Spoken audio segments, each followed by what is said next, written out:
Thanks for tuning in to this week's edition of the Brett and Matt Show. As always, he's Brett, I'm Matt, and we took a couple weeks off. I actually just moved into a new place, and I know Brett had some things going on, so we had a little break, but we're back, and we're gonna go over all the news that happened in free agency the last few weeks, and kind of pick out our winners and losers, and what just went down, and I guess we'll kind of just get started with it. So I guess we'll just jump right off the bat. Who stands out to you right away, Brett? Well, obviously one of the first teams for me that stands out is going to be division rival Chicago Bears. I think they've made a ton of really important moves to help make that team a lot better than it was last year. Last year they ended up signing Pernell McPhee at outside linebacker, who was a huge upgrade and a great player for them. This year they added inside linebackers, Danny Trevathan and Jarrell Freeman. Freeman, was a Colt, so got to see him a lot. He's a really good player. Also follows me on Twitter, which is kind of cool. And Danny Trevathan, obviously we mentioned it during like the playoff run and the Super Bowl, like how important and dynamic he is as a coverage guy, as well as being able to step up in the running game. So that defense itself, it's improved a lot. And then you also take into account that they got rid of Martellus Bennett, who they reportedly wanted to get rid of for a year and a half now. So to find somebody to take him and his contract off the books, all they got out of it was a switch of fourth-round draft picks, but they didn't really care as long as he was off the team. And then they just re-signed Zach Miller, who had his breakout season. So I think the Bears are one of the teams that have improved a lot so far this offseason. Yeah, I agree with you. I think the Bears made a lot of moves to kind of definitely close the gap between the Vikings and the Packers. I think the NFC North is going to be really competitive this year, and you look at the moves that the Bears made on defense to get better. John Fox is a defensive coach. I would definitely think a lot like the Vikings are built, kind of defense-minded first. I think the Bears' defense now should be able to keep them within games where the offense hopefully can put up enough points for them to get some wins. So there's no question. I think they made good moves, and they made smart moves. I don't think they overspent for guys. I think all their contracts ended up being good deals for both sides. They worked good with the team, and the player also got some money too. Just talking about the NFC North. Wished the Packers would have called. Thanks a lot, Ted Thompson. God. Right, and that's what I was going to mention too. Right, is we're moving Clay Matthews, it sounds like, back to the outside. So you really wanted to get somebody to kind of take his place inside. Trevathan would have been a great fit. He's coming from a 3-4 defense, and it would have improved the team all around by being able to move Clay outside while having a replacement on the inside. And that was it, 4 years, like $26 million. I guess less than $7 million a year. That's a very good contract for a very good player. But it's not like too much to ask for. And I think Green Bay could have easily spent that and still lived up to whatever reputation that he has of building through the draft, because we do have guys that they've signed like Peppers and Charles Woodson type players, right? I think Trevathan would have been kind of that one guy every 3 or 4 years that they go after that would have made a difference. Yeah, I unfortunately, I definitely agree, and hopefully it's not a move that comes back to bite us down the road in the season. You look at some other teams that, obviously we all know that the Jaguars had a ton of money in cap space, and let's be real, they probably overpaid for some guys, but they had so much money that, what else are they going to do with it?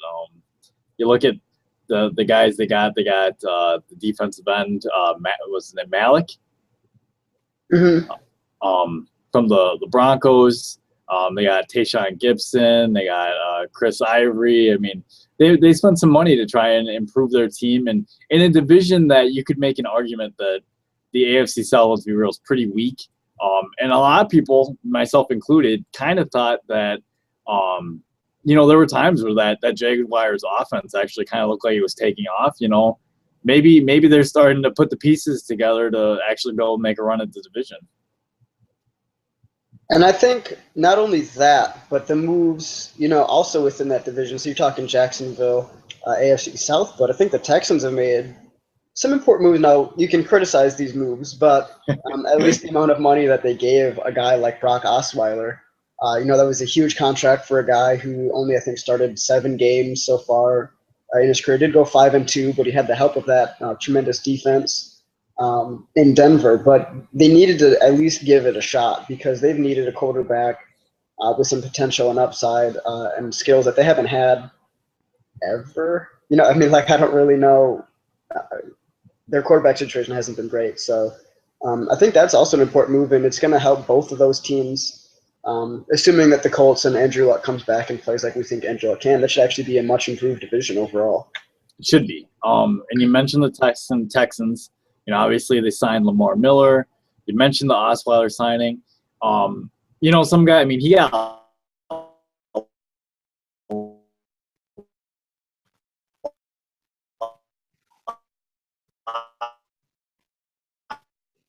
of money for a guy that had pocket guys. Obviously, Osweiler's a pocket quarterback.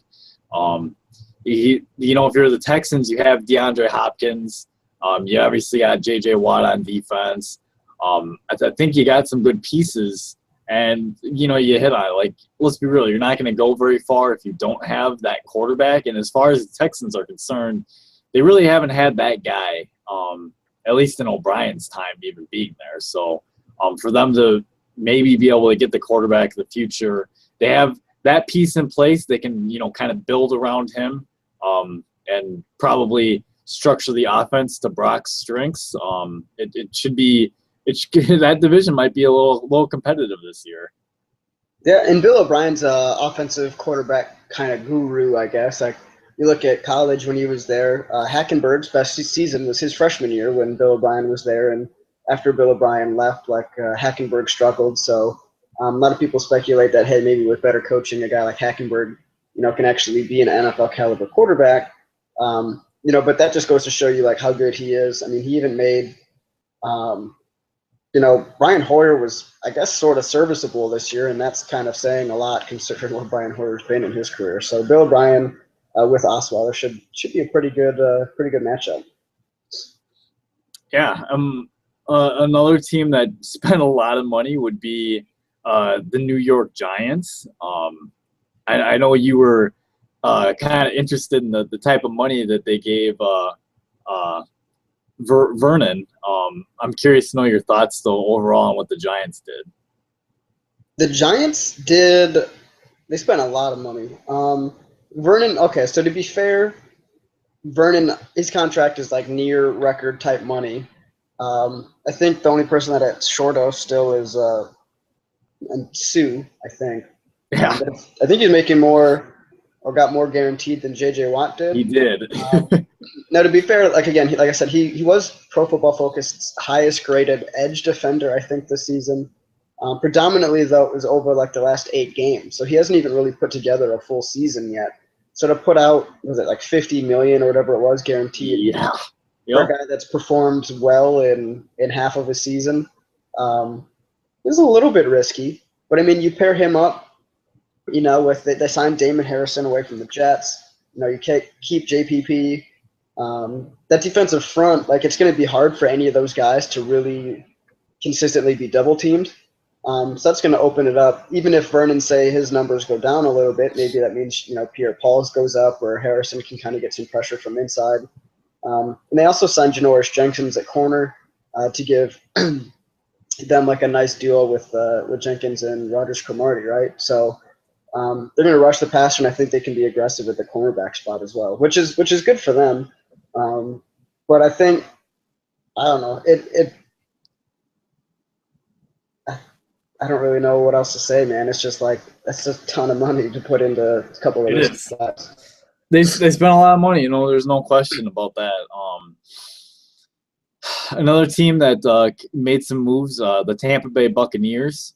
They signed Brent Grimes. They also keep Doug Martin. They actually signed him to quite a bit of money for a running back. He did have a good season last season. I think they also got Ayers, who was on the Giants. Mhm. Ended up going now to Tampa Bay. So it's just another team made some moves. I guess you could almost go into kind of, I was thinking of saying that division. The losers, and this obviously isn't a loser signing, but the Falcons signed Alex Mack, which when I was talking about this isn't a loser signing, but on the other side of that, you look at the moves the Browns didn't make.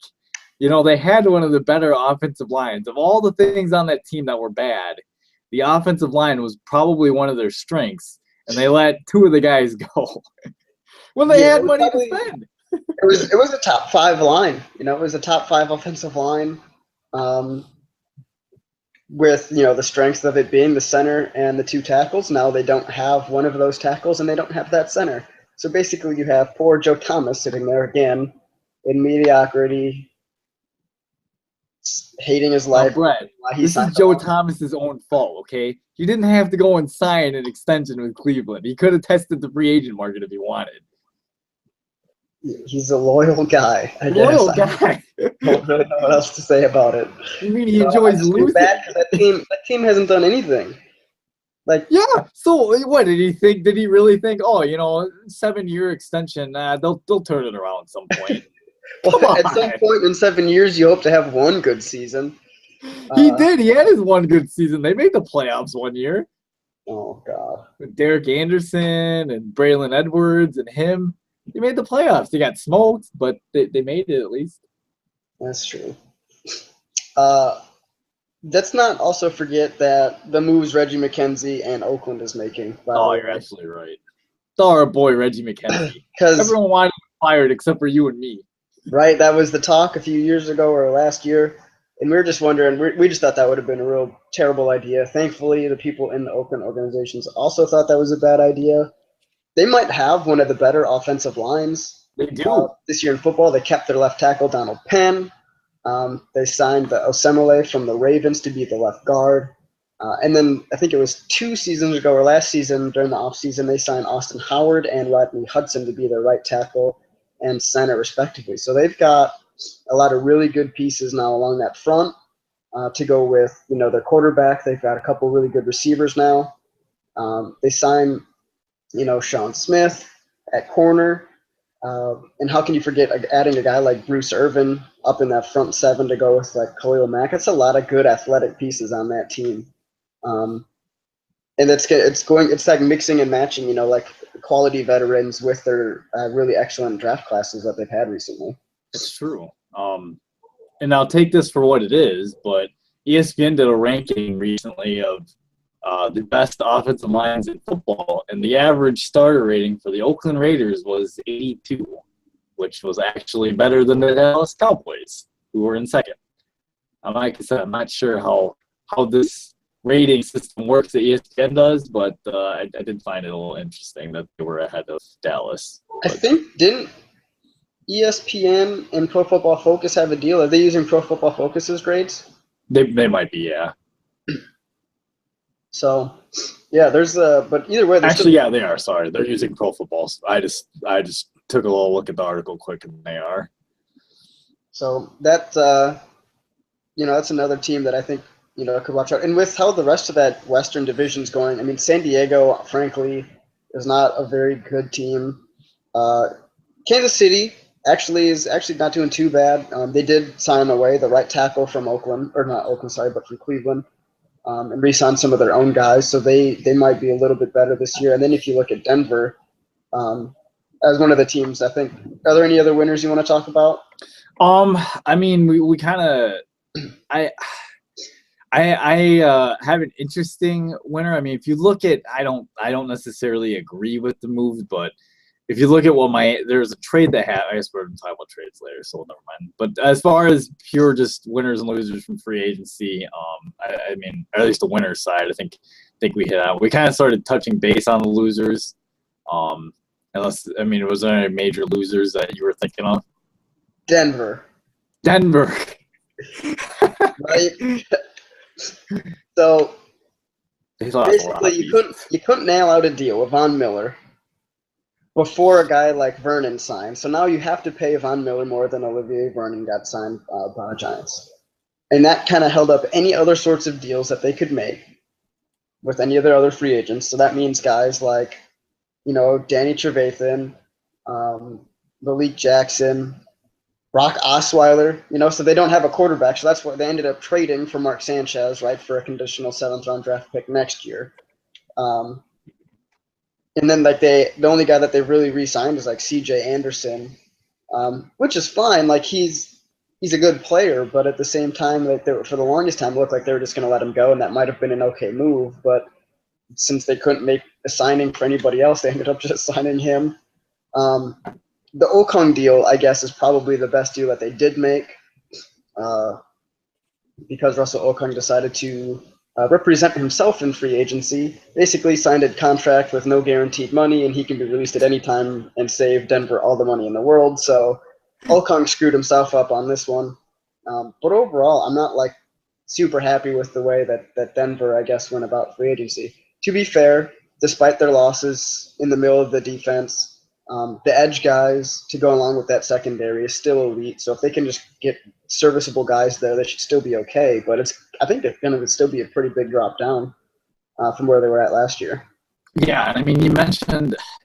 So the rumor is that Denver offered Osweiler $16 million per season, and that Houston at the last minute decided to be like, well, we'll offer you $18 million. And so he went for the extra $2 million a year and signed with Houston. So apparently, I mean, I just look at it this way, right? So Denver has to know. They have to know that Brock Osweiler has, some sort of limit, some sort of ceiling, right? Like it's some sort of limitation. Because why else? It'd be like the Packers letting Aaron Rodgers walk when we still had Brett Favre. It's like, no, like we knew he was going to be our guy. Like we signed him to an extension. So, I mean, if you really know Brock Osweiler's that guy, if you're a franchise, there's no way in hell you let him walk. You just don't. Yeah, and maybe that's a good point, and maybe an indication, obviously, that Houston overspent, but Houston's in that position where they kind of had to. And obviously Denver, knowing for a fact that they just won a Super Bowl with the ghost of Peyton Manning, thinking that, they can let a guy like that go. And maybe if Sanchez isn't the guy that turns it over, maybe they go out and get Kaepernick, which has been the rumor. Fitzpatrick is still out there as well, from the Jets. Like, they could still win a lot of games, I think, with any of those guys, but I don't know if it's a Super Bowl team anymore necessarily. We'll see what happens though in the draft. There's still some impact players to be had. Obviously, that you bring in through the draft and guys that will surprise there as well throughout the season. So it's not over yet as far as grading the total offseason that these teams have done. But in free agency, I'm just not in love with it. Also, think that the Dolphins screwed up a little bit with their free agency plan. I like Lamar Miller. Obviously signed with Houston, and they're like, okay, that's fine. You can go to Houston. So they're the team that signed C.J. Anderson to an offer sheet, thought they were going to get him, and then Denver signed him back. So you let Lamar Miller go. You didn't sign any of the key impact running backs that are on the free agent market, which is kind of, honestly, I don't know what their plan is anymore. You let your best defensive front guy in Vernon go. Rashard Matthews is a pretty good receiver that actually surprised a lot. It's got rid of it. I mean, you're right. Yeah, Miami definitely. I mean, they made some questionable. And I kind of think it's a whole domino effect, right? So they tried to sign Anderson, and it's not their fault that Denver decided to, obviously pick up the offer sheet. You're right. They let Miller go, but you almost wonder if Denver would have gotten Osweiler, would they have wanted to spend the money on the running back then? Like, Miami probably gets him, right? And so because of all these other dominoes, all of a sudden Miami's like, well, shit. Basically, it's all Houston's fault because Houston signed Osweiler from Denver and they signed Lamar Miller from Miami, and it just messed up with both of those teams, which is that's a good point. I don't know, were there any other teams? I mean, we could talk about Cleveland for like 3 straight podcasts if we wanted to on how bad they are. let's not do that. I don't want to talk about New Orleans just because they have nothing going on in their team, because free agency is not friendly to them because they never have money. I guess the only other thing is the Rams, maybe, just because they've lost a lot of guys, but a lot of those guys honestly were underperforming. You look at guys like Laurinaitis and Long and stuff like that. Those are guys that yes were like staples of that team, but they haven't been great players in a while, or ever, in some cases. So that's not like a huge loss for a lot of the Rams. Los Angeles Rams. That's got to be weird to say. It's true. I mean, yeah, as far as free agency goes, I mean, there's still, I feel like, a couple dominoes to fall. You mentioned Fitzpatrick. RG3's kind of been brought into a couple different places. If Kaepernick actually gets traded or if he ends up staying, I definitely don't see the 49ers cutting him now. I think they're going to keep him because I think they know other teams are interested. Just be a matter of how much another team's willing to give up. But right now, I mean, it's kind of a standstill for those quarterbacks that I just mentioned. Reggie Nelson is still available. You mentioned he's in his 30s, so he's kind of on the wrong side of age-wise. Eric Weddle just signed with Baltimore, which is a good signing for them, especially since Will Hill, I think, is suspended for a while. Yeah, he is. Other safety, so they needed a guy back there to kind of run that defense. So Weddle should help them a lot. Other free agent guys that I think could still be valuable. A guy like Nick Fairley, I mean, he hasn't played a lot. Injuries, among other things, have kind of kept him out of it. Who else is available? I don't really know. Aldon Smith, right? Is he going to be suspended or anything? Yeah, he's free to sign with any team, but he'll be suspended for sure. So. And then another guy that's on the wrong side of 30s that's still been decently productive, I guess, would be a guy like Leon Hall. But I feel like other than like a couple of quarterbacks that look like they might be available, most of the big name guys are kind of off the board at this point. Yep, they are. And then obviously one team we haven't talked about yet is our Green Bay Packers, or at least we haven't talked about them a whole lot. What do you make of their offseason? Sucks. I don't ask for very much. Okay, I am a Ted Thompson supporter, and I am starting to wear very thin with Ted Thompson in the supporting area because, come on, when the rival team signs a pretty good middle linebacker, which is a huge need for us, by the way. 2 of them. And he even says – 2 of them.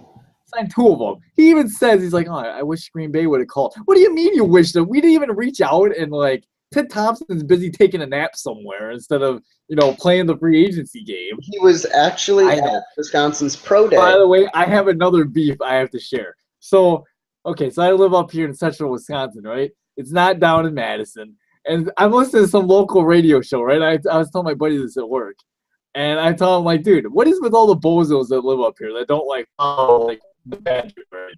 And the guy called into this local radio show and was complaining. He's like, Ted Thompson's at the Badgers pro day. He's like, they're not even going to have anyone go to the NFL. They're all going to be undrafted. I was like, what is this guy talking about? I should call in right now and just be like, that guy that was on the phone, he's an idiot. Has no idea what he's talking about. But, anyways, that's my beef about central Wisconsin. But, so anyways, Ted Thompson was busy at Wisconsin's pro day instead of on his phone trying to land a, Danny Trevathan type guy. And it's just a little frustrating to hear that, I really wanted to come to Green Bay, but they didn't even want to call me. Come on. Yeah, I mean, I get what he does, because if you usually sit out the first day or two of free agency, there's a lot of really big money and really bad contracts that are signed from a team perspective. So I get basically just sitting back and not even trying to call people on those days, because at that point you're in a bidding war, and it wouldn't have been for $26 million. They would have signed him for like $30 million or something like that, like an extra $1 million a year. But at the same time, for some guys, I think that's okay to do that. And we missed out. We did sign our own guys, I guess. Like, you look at like Mike was it Mike Daniels? The Mike Daniels deal, obviously, that's you look at the money that some of the other guys got, and Daniels graded out as one of the much better 3-4 defensive ends in all of football last year. I mean, we definitely got a really good deal on him. If he would have been able to test the free agent market, he would have got a lot more money, no doubt about it. So I mean, we kept him. LaTroy Guion was a big signing because with B.J. Raji taking a 1-year hiatus from football, doing whatever he plans on doing, I don't really know. But keeping Guion and signing him during the season again as well, instead of waiting till free agency is big, which is good. I feel like you save obviously a bunch of money by signing guys before they hit free agency, and that allows you, I guess, a little bit of comfort when free agency starts. So you don't have to panic and throw a bunch of money at some guys. So I mean, so that fits, and obviously that just means that you have to continue to build well through the draft. So, but that means you have to hit and draft, rookies, guys that you haven't seen play in the NFL yet. Everything is based on projection, whereas when you sign a free agent, you at least have a few years of NFL tape, and you know how they perform on this level. So it should be a little bit more consistent when you sign free agent guys. You would think, though, there are still a ton of guys that get paid and they are terrible. So I guess that's on each team messing up. I guess I don't know how you can screw it up that badly, but it happens. So I don't know. I don't mind our strategy. I just wish once in a while. Once in a while. I'm not asking every year to go and spend tons of money. Not at all. I just want one or two guys that you can sprinkle in that help your team. That's all I want. I don't disagree. I understand not going after the big name guys. Totally get that. Totally understand. In fact, I am more a believer of keeping your own big guys or big star guys. I'm much more in favor of keeping my own guys that I drafted versus go overpaying for some guy that I really don't know how he's going to work on my team. So I totally get that, but just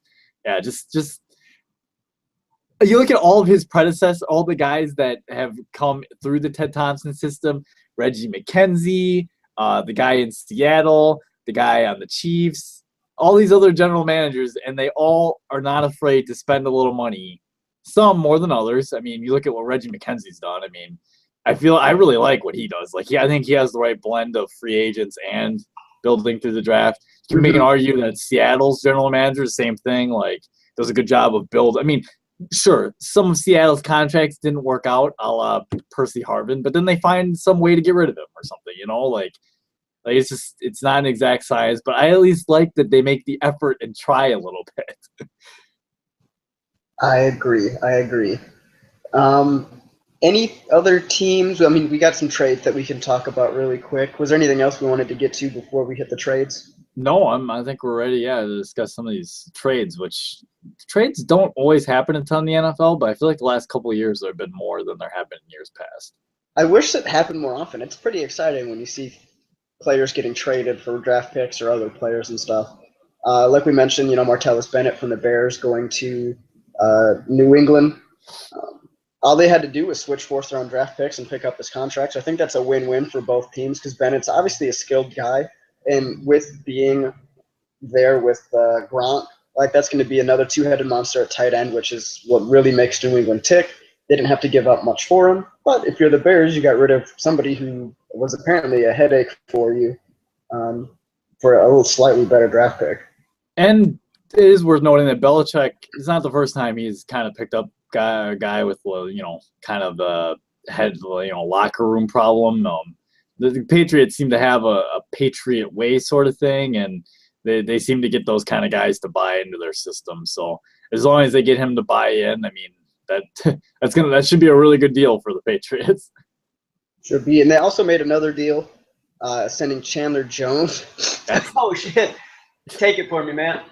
They signed Chandler Jones, they traded Chandler Jones for Jonathan Cooper and the Cardinals' second-round pick in this year's draft. And that's kind of a big move, right? I mean, Chandler Jones, former first-round pick, had a really good season.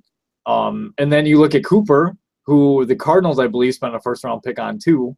Probably didn't obviously pan out. Well, if you look at what the Cardinals did too, one thing we didn't mention quick and free agency, but the Cardinals did sign Evan Mathis right after this happened. So they had a plan. They knew, hey, we're going to trade this and we'll be able to get the pass rusher we want, and we'll still be able to fill a spot with, a really good guard. So that worked out pretty well, I would say, for them. This might be a trade that works out good for both sides, right? Yeah, I mean, it doesn't help New England necessarily this year because obviously Jones would be a really good player, but they have a lot of other free agents coming up that they're going to have to, probably keep a focus on. And Chandler Jones wasn't one of those guys. But, a guy like Jamie Collins and some of the other players that they have on defense and offense that they're going to need to sign. So it's good to just kind of dump that now and pick up a second-round pick so you can bring in a guy for cheap. As well as Cooper should hopefully be an upgrade at the offensive line because our offensive line was pretty bad this year. So, it works. It'll be better for both teams, I think, in the long run, which is pretty rare to say. Sometimes you feel like a team usually gets the better end of the deal, but this is actually a good trade on both sides. It's true. The Patriots get some draft picks, which, they don't have a first-round pick this year because of Deflategate, so maybe they use those picks and they try to trade up into the first round to get someone they want. Otherwise, they'll get to add more talent with where they're at. Brett, the Patriots cheated. They deserve what they get. But did they really cheat? Yes, they did. I feel like it's come out that a lot of this was just blown out of proportion, And they still kicked the shit out of the Colts. The way the NFL handled it was not smart. But they cheated, damn it. I'm sick of the cheaters getting away with this garbage. Fair enough. Let's see. We also have a flip-flop of draft picks along with Kiko Alonso and Byron Maxwell going to Miami, right, from Philadelphia. And Philadelphia moved up to the 8th pick. Yep. So Philly gets to move up a little bit. We kind of touched on it before a little bit. Philadelphia obviously trying to undo a lot of Chip Kelly's moves. This would be 2 of them. So I'm not really sure. I mean, on paper, it looks like, wow. I mean, Miami's getting 2 starters, and really the Eagles aren't getting a whole lot of anything. They're swapping first-round positions with a team that, they're moving a few picks up. I don't know, though. Alonso is hurt and hasn't really played, I feel like, as good as, what he was. Wasn't very good either. Maxwell wasn't very good either, so – if you're Miami, you just took on 2 maybe not good contracts for guys that, quite frankly, maybe aren't that good. And if you're the Eagles, you get out of that cap space. You get out of those contracts. Sure, you don't get a lot in return, but you're rebuilding anyways, right? You just got a new coach. You're trying to undo all these things that the previous regime did. So I think if you're the Eagles, and right now, I want to say I don't know. I want to say almost it's a win-win just because the Miami, you get 2 starters, and the Eagles are getting out from underneath bad contracts that the previous regime did. So they're trying to start fresh with a clean slate, I think, anyways. And the Philadelphia GM mentioned that he thinks after the top 10 players in this draft, there's a significant drop-off, which also makes some sense for him then why he traded into that top 10 to guarantee that he gets one of those guys and doesn't have to kind of take a second-tier player with his first-round draft pick. He's getting one of the guys that he knows or thinks is going to be an impact player in the NFL right away. So, that makes sense on that standpoint as well from what that GM is thinking. It's true. While we're talking about the Eagles, obviously they made a big splash and signed DeMarco Murray. Now they traded him for an exchange of 4th-round draft picks. So they move up and Tennessee moves down a little bit. Once again, not exactly a huge value, but you get out from a pretty big contract. And obviously, DeMarco Murray wasn't real happy being in Philadelphia. So, and I think if you're Tennessee and you go back to, letting DeMarco Murray run, north and south instead of all this east and west garbage, I think DeMarco Murray can be. He probably won't be as good as the year that he was in Dallas, but I think he could be a hell of a lot better than he was last year. Yeah, and he didn't fit with what, Philadelphia is trying to do. Ryan Matthews actually was probably the better running back there anyway. So yeah, I think that's another good move for Philadelphia. It's just funny because, last year when Chip's making all these moves, people are like, "What the hell is Chip Kelly doing?" No, apparently he didn't know what the hell he was doing because this new team or new regime is just getting rid of everything that he did. They're trying to get away from anything resembling a Chip Kelly team. So, kind of also makes me wonder what's going to happen in San Francisco. Nothing too exciting yet, though. Nothing yet. Yeah, San Francisco's been hasn't been a lot of stuff going on there. I guess the last notable trade that happened was Mark Sanchez was traded from the Eagles, of course, to Denver for a conditional pick, probably based on playing time. Right now, it's a 7th-round pick in 2017, but that could go up based on playing time and whatnot. So Denver does have Sanchez at least, right? They got somebody that can take snaps. That's been to the championship game twice. Yeah. If you can get him to not turn the ball over and just manage it, who knows? I would assume they would like someone else to be the starter, but that's just probably my guess. And here's the thing about it too, right? I totally forgot for a second that he even was at those championships, but that was with, an elite type defense when he was with the Jets, and he didn't do enough to totally screw them up in those situations per se. So maybe they just view him as another guy, just manage it. You got him for a 7th-round draft pick, which is practically nothing. If he ends up being the starter and can just be a game manager, that's actually not a horrible trade for Denver. No doubt. I've always felt like Sanchez is probably, or at least the last 2 years, I felt like if he was your backup quarterback, that's probably one of the better backup quarterbacks in the league. So, I mean, he can probably be that guy that could win you a few games if he needed. Probably not the guy you want to be your starter if he doesn't have to be. Yeah, I think he gets bashed on a lot for the butt fumble. Yes. So, I mean, he has that reputation running into his own guy's butt and fumbling. But at the same time, he's actually done quite a few decent things here and there for some separate teams. For the couple games that he did have to play in Philadelphia, he actually was pretty good. Well, hit and miss. I won't say pretty good, but better than like what you would expect. Better than what people expected. So with that, I mean, that kind of wraps up what's happened in free agency. I mean, really, we're at the point where we're going to start looking at the draft now. So I'm thinking, I guess since we're doing a podcast today, sometime this week maybe we can start to break down one of the divisions. Yeah. How long do we have until the draft starts? That's the end of April? April 28th is, I think, the day of the draft. So I think we could probably do, break down each directional division, right? So we can do the North, so like AFC and NFC North, Sure. one East, Southwest. And then that 5th week, we could probably do like our mock draft. A mock draft. One of our favorite things to do. So we could probably do that week before the draft and then see how well and how poorly we did in guessing, which probably more poor than good. But we've been getting better, by the way. I think we've gotten better these last couple of years. So, well, you had nowhere to go but up. So, yeah. Fair enough. I think I probably went down. I kept track of that on the old computer, by the way, but that's dead now, so I don't know. Fair enough. But yeah, that's it. So yeah, next week we'll pick a couple divisions and go over their needs and whatnot, and we'll go from there. All right, excellent. Well, see you guys next week.